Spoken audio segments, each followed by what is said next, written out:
তিনটা best selling crochet product business করলে যা আপনাকে পয়সা করে দিতে পারে, কারণ বাংলাদেশে এই পণ্য নিয়ে তেমন কেউ বিজনেস শুরু করেনি। 3 নম্বরটা আমার নিজস্ব পছন্দ। প্রথমত এই লাল টুকটুকে রোজ ব্যাগ, যা এখন ভাইরাল। মনে রাখবেন, যা ভাইরাল তার মার্কেট ডিমান্ডও অনেক বেশি। দ্বিতীয়ত এই কোরআন কভার। কোরআন তো আমরা সবাই ভালোবাসি, আর ভালোবাসার জিনিসকে এমন নর্মালভাবে না রেখে একটু শৌখিনভাবে কেনা রাখতে চাই। আর তৃতীয়টা হলো এই বেস্ট সেলিং চশমা ব্যাগ। চাশমিশ মেয়েদের প্রথম পছন্দ এটা, সাধারণত যারা স্টাইলের জন্য চশমা পরে বেশি। তো এগুলো শুধু বানাতে জানলেই তো বিজনেস হবে না, কিভাবে মার্কেটিং করবেন, সেলস প্যানেল বানাবেন তাও তো জানতে হবে নাকি।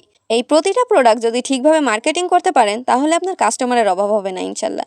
তো মার্কেটিং গাইড, ম্যাটেরিয়াল ও টিউটোরিয়াল লিঙ্ক পেতে কমেন্ট করুন ব্যাগ।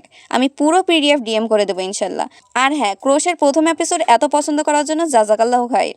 আগামীকাল বেস্ট বিজনেস আইডিয়া এপিসোড 8-এ থাকবে ভাইরাল পাইপ ক্লিনার দিয়ে কিভাবে ফ্লাওয়ার বুকে বাদে বেস্ট প্রবলেম সলভিং প্রোডাক্ট তৈরি করা যায় তার আইডিয়া। তো ফলো দিয়ে সাথেই থাকো।